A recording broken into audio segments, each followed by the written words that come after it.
Bienvenidos a Referencias UCM. Hoy nos encontramos con uno de los docentes invitados al programa de la especialización en prevención, atención y reducción de desastres de la Universidad Católica de Manizales, que se orienta desde la Facultad de Ingenierías y Arquitectura. Hoy nos acompaña el doctor Carlos Adriano Alvarado González, es asesor del Fondo de Prevención y Atención de Emergencia FOPAE de Bogotá. Queremos darle la bienvenida a la universidad y en primera medida que nos cuente un poco acerca de su experiencia en términos de riesgo y prevención en Colombia. Bueno, muchas gracias por la invitación y claro que sí, con el mayor gusto. Pues sí, yo tengo ya 24 años de estar trabajando en todo este tema de prevención y atención de desastres, hoy denominado la gestión del riesgo. Sí, nosotros iniciamos hacia finales de los años 80, cuando el país por primera vez tiene una norma y una política para el tema de la prevención y la atención de desastres. En su momento, en el departamento de Cundinamarca, en Bogotá, iniciamos en la gobernación todo un programa de incorporación de este componente de prevención de desastres en los planes de desarrollo de los municipios. Ya más adelante me incorporé a la Fondo de Prevención y Atención de Emergencias, en su momento Unidad de Prevención y Atención de Emergencias de Bogotá, para incorporar la prevención de desastres en la formulación del Plan de Ordenamiento Territorial de Bogotá hacia el año 98-99. Recién expedida la Ley 388 de Desarrollo Territorial. Allí logramos avanzar en estos temas, en fortalecer todo el sistema distrital de prevención y atención de emergencias. Y luego sí tuve una experiencia ya del orden nacional, cuando desde el Ministerio de Desarrollo en su momento, luego Ministerio de Ambiente, Vivienda y Desarrollo Territorial, se desarrolla toda una estrategia de asistencia técnica y fortalecimiento a los municipios del país en la incorporación de la gestión de riesgos en los planes de ordenamiento territorial.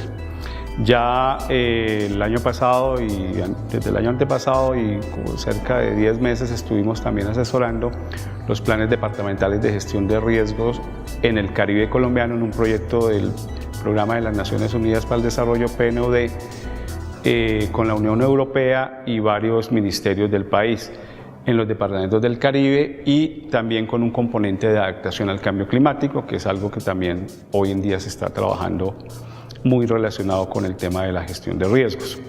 Y nuevamente estoy pues asesorando al FOPAE en Bogotá en la incorporación de la gestión de riesgos en los procesos de planificación, como el Plan de Ordenamiento Territorial, la Evaluación Regional del Agua, que también se está haciendo aquí en Caldas. Son 2 pilotos en Colombia, Bogotá, Cundinamarca y Caldas, que lo está realizando Corpo Caldas, coordinados por el IDEAN. Esto es muy importante, lo de la Evaluación Regional del Agua, porque va a ser toda la base de información para la toma de decisiones frente al manejo del agua, que es un tema supremamente estratégico y fundamental para todo el mundo. Frente a esa amplia experiencia que nos cuenta, de más de 20 años, ¿qué temática específicamente va a abordar este fin de semana con los estudiantes de la especialización? Bueno, estamos entrando al proceso de evaluación precisamente del componente de gestión de riesgos en los esquemas y planes de ordenamiento territorial de varios municipios del departamento de Caldas. Mañana precisamente vamos a tener en la alcaldía de Villa María. En Villa María se está desarrollando un diplomado por parte de la alcaldía con funcionarios y con personas del municipio para capacitarlos en el proceso de revisión y ajuste del esquema de ordenamiento territorial del municipio. Hicimos ya una coordinación para nosotros hacer una mesa de trabajo con nuestros estudiantes de la especialización y en una, digamos, actividad real del proceso de revisión y ajuste de ese esquema de ordenamiento territorial. Vamos a hacer un panel para revisar cómo está ese componente en el municipio, cómo lo están planteando, cómo nosotros con nuestros estudiantes podemos proponer varias opciones de mejorar, de incorporar adecuadamente ese componente de riesgos en este esquema de ordenamiento con la vida cuenta de que pues a estos municipios nuestros, sobre todo los andinos y sobre todo aquí el eje cafetero, pues que han sido afectados por eventos de origen natural, como fue la erupción del Nevado del Ruiz en el año 85 y otros eventos poco menores, pero que también han sido recurrentes, como deslizamientos, inundaciones, avalanchas. Uno de los conceptos comunes en este tipo de temas son las amenazas naturales. ¿Qué tipo de fenómenos son ellos cuando los especialistas se refieren a este tema?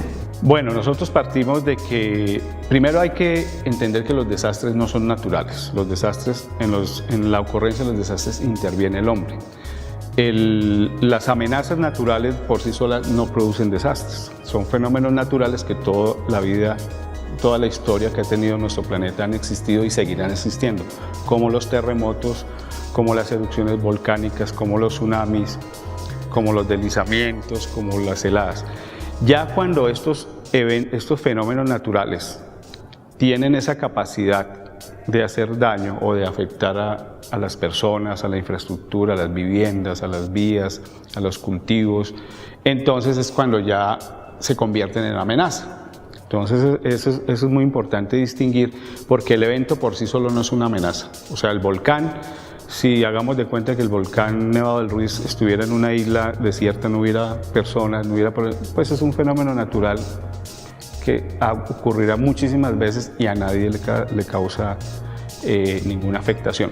Ya cuando nosotros nos ubicamos cerca al volcán, de hecho ya nos estamos colocando en riesgo. Pues toda la humanidad hemos vivido en alguna u otra manera en una condición de riesgo, y el riesgo lo podemos nosotros, digamos, mitigar para tener unos niveles de riesgo socialmente aceptables. Pero las principales amenazas, como usted dice haciendo esta aclaración, de origen natural se dividen en dos grandes grupos: las de origen geológico, que son por toda la dinámica de la Tierra, del movimiento de las placas tectónicas, que son las que al moverse generan terremotos, erupciones volcánicas, pues son principalmente esas, las erupciones de los volcanes, los tsunamis, los terremotos y en sí los deslizamientos de tierra o avalanchas que conocemos. Esas son las principales de origen geológico. Y el otro gran grupo de amenazas son las amenazas de origen hidrometeorológico, que son las que están relacionadas con el clima, que son las que más, digamos, estamos nosotros viendo, percibiendo en nuestro territorio o en otras partes del mundo, que son las inundaciones o las sequías. Las inundaciones asociadas a fenómenos de la Niña, como nos sucedió en el 2010-2011, que tuvimos más de 1000 municipios afectados en el país, con inundaciones y deslizamientos producidos por exceso de agua. Por ejemplo, la caída del meteorito hace pocos días, ¿dentro de qué segmento? Ese realmente son amenazas, digamos, que no están clasificadas ni dentro de las naturales, porque no están producidas dentro de nuestro planeta, pero sí son unas amenazas que estamos expuestos y que ya históricamente se ha conocido, como la extinción de especies como los dinosaurios, y por caída de meteoritos de gran tamaño, y que han pues cambiado, que han destruido pues digámoslo la vida en el planeta hace miles de años, millones de años. Entonces esos son unos riesgos que hoy en día afortunadamente con los avances tecnológicos se pueden detectar a tiempo, pero es uno de los riesgos que afortunadamente la ocurrencia de estos eventos son muy remotas, son digamos los periodos que ocurren, pueden pasar miles de años en que esto ocurra. Eso de cierto modo nos tranquiliza. Y lo otro es que hoy en día se puede hacer seguimiento, se sabe los cometas, los meteoritos, cuáles son sus trayectorias. Incluso se habla de que si alguno se llegara a tener peligro de un tamaño ya importante, pues lo pueden destruir con misiles o sea, hay tecnología, digamos, para o desviarlos y que no nos cause un daño, pero que antiguamente no lo había.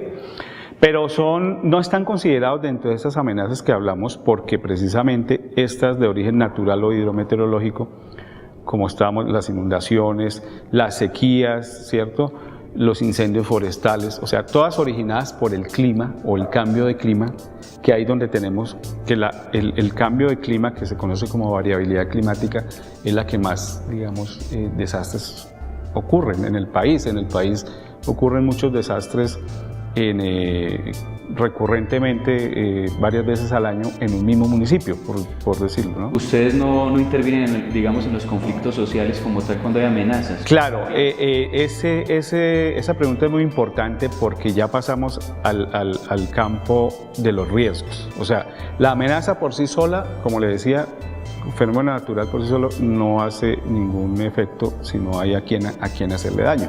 Ya cuando hay a quien hacerle daño es porque hay una población o una infraestructura o viviendas que están expuestas a esa amenaza, entonces tienen una condición de vulnerabilidad. Y cuando aparece la vulnerabilidad, entonces cuando yo tengo la amenaza identificada y la vulnerabilidad identificada, yo ya puedo decir que tengo una condición de riesgo. O sea, el riesgo no existe si no tengo la amenaza y la vulnerabilidad. Ninguna de las dos solas por sí solas no me generan riesgo. Entonces, cuando yo digo que tengo una población identificada en una zona de riesgo a la orilla de un río, por decir algo, a la orilla del río Cauca, es porque sé que ese río, cuando en periodo de invierno de muchas lluvias, el río se sube de nivel, se desborda y me va a inundar las viviendas que están, por lo que sucede mucho en la Virginia, aquí en Risaralda. Cada vez que el río se va a subir de nivel, va a inundar esas viviendas y va a afectar a la población. Entonces yo ya digo que esa es una zona de riesgo. Entonces fíjense lo importante que es identificar la amenaza y la vulnerabilidad, porque yo ya los puedo zonificar y los puedo delimitar en un mapa, que es lo que ya, digamos, se utiliza como herramienta para la planificación y para el ordenamiento territorial. Eso, digamos, es la información fundamental que se debe tener en cada municipio para tomar decisiones frente a la problemática social, porque como usted muy bien lo ha dicho, en nuestro país, en la mayoría de municipios y en la mayoría de países latinoamericanos y de países en vía de desarrollo, pues la población más vulnerable es la población más pobre. Entonces los riesgos también son producto de algo que se llama la discriminación social, porque a las personas más pobres, de menos recursos, más vulnerables, casi siempre la misma sociedad y las mismas políticas y la misma planificación de los territorios hace de que se localicen en zonas de riesgo. A propósito de este tema que usted toca, ¿cuáles son esas políticas de gestión de riesgo que se están trabajando en Colombia? Eso es muy importante porque afortunadamente también frente a la problemática que tenemos, porque para obtener un panorama aproximado de la situación en nuestro país, nosotros tenemos más de 600 municipios con población en riesgo por inundación o deslizamiento. Eso sin hablar de por actividad volcánica o por sismos o por tsunamis, que también hay en nuestro país. Entonces, sí, desde el año 88, yo le comentaba, se emite ya la ley o se promulga la ley 46, que es la que crea el Sistema Nacional de Prevención y Atención de Desastres.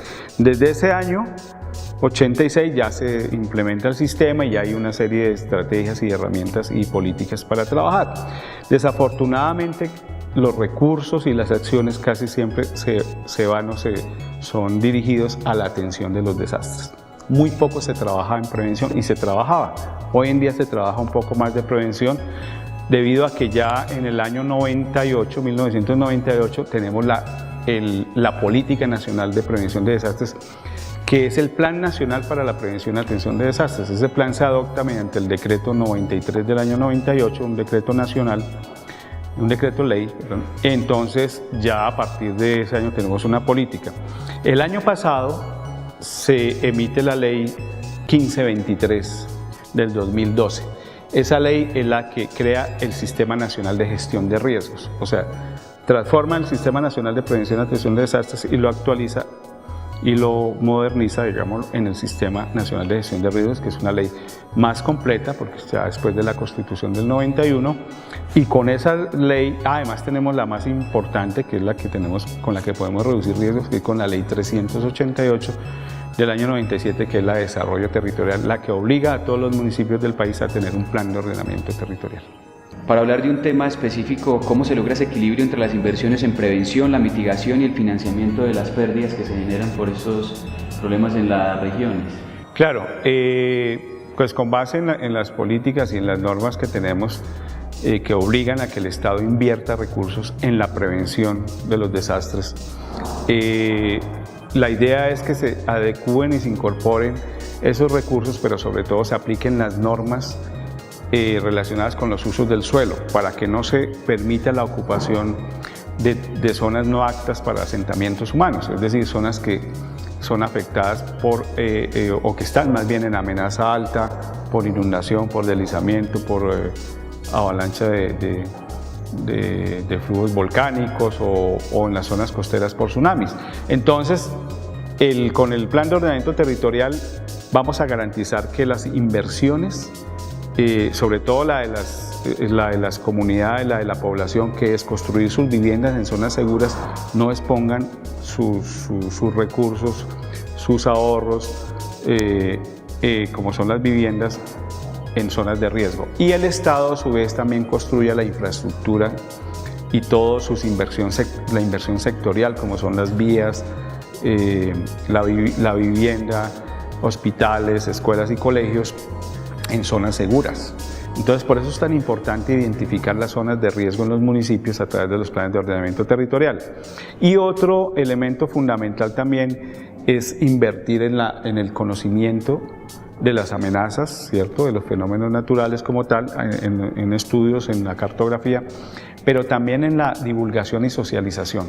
Algo muy importante en lo que se debe invertir permanentemente es en tener una cultura de la prevención, que es algo que digamos, tiene que trascender varias generaciones.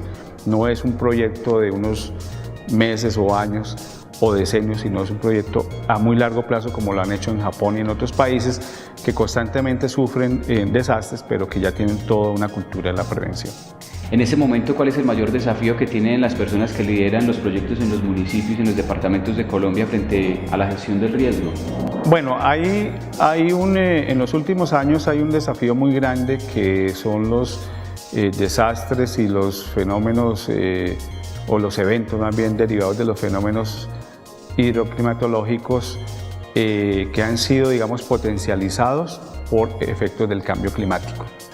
Y aquí es importante destacar que la variabilidad climática, que es la que en periodos cortos de años se producen inundaciones o sequías, inundaciones por fenómeno de la Niña y sequías por fenómeno del Niño, tenemos que tener en cuenta que la variabilidad climática pues tienen estos periodos de años que son realmente cortos.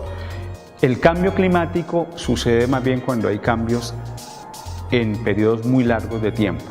Entonces, cuando hay un efecto de cambio climático como el que estamos viviendo por el calentamiento global, lo que vamos a tener es eventos o efectos de variabilidad climática, inundaciones o sequías más extremos, o sea, más intensos y más frecuentes. Ese es el verdadero reto que tenemos, porque no tenemos las capacidades suficientes para atender no solamente a la población más vulnerable, sino de realizar estudios y obras de mitigación e incluso reasentamiento de población que está en zonas de riesgo no mitigable y que requiere grandes recursos. Entonces, por eso es importante avanzar en el conocimiento y en la toma de decisiones en la prevención de los desastres. Frente a este espacio que nos ha brindado, pues nos damos cuenta que hay mucho trabajo por hacer. ¿Cuál es la invitación a los profesionales de esta región para que se formen en este campo? Es muy importante y vale la pena que todos sepamos que la gestión de riesgos es un tema holístico. No es la gestión de riesgos o la prevención de desastres, como se creía hace unos años, era un tema de especialistas. Claro que se necesita tener especialistas como vulcanólogos, sismólogos, geomorfólogos, geólogos, hidrólogos, o sea, personas muy dedicadas a estudiar estos fenómenos naturales, pero la gestión de riesgos es transversal, es como la gestión ambiental, tiene que ver con todas las áreas del conocimiento y con todos los sectores del desarrollo. Entonces, esta invitación la hago para que en la especialización, hoy en día los alumnos son de diferentes profesiones, hay médicos, arquitectos, ingenieros, trabajadoras sociales, sociólogos, entonces no solamente lo veamos como que es algo de técnicos, de expertos, urbanistas o ingenieros cierto, sino no, todas las áreas de la comunicación. Qué importante que es la comunicación y los medios, la difusión y la educación en el tema de la gestión de riesgos. Esto tenemos que empezarlo con los niños. El mejor la mejor inversión es capacitando a los niños en gestión de riesgo, que van a ser nuestros futuros dirigentes y son los que van a tomar las decisiones y que ya sepan que tienen esta gestión de riesgos incorporado en su conocimiento. Pero invito a todos los egresados, porque tiene que ver con todos los temas, con todas las decisiones que tomemos en lo público, en lo privado. Pues doctor Carlos Adriano Alvarado González, muchas gracias por brindarnos este espacio y por estar en Referentes. Con muchísimo gusto y les deseo muchas felicidades.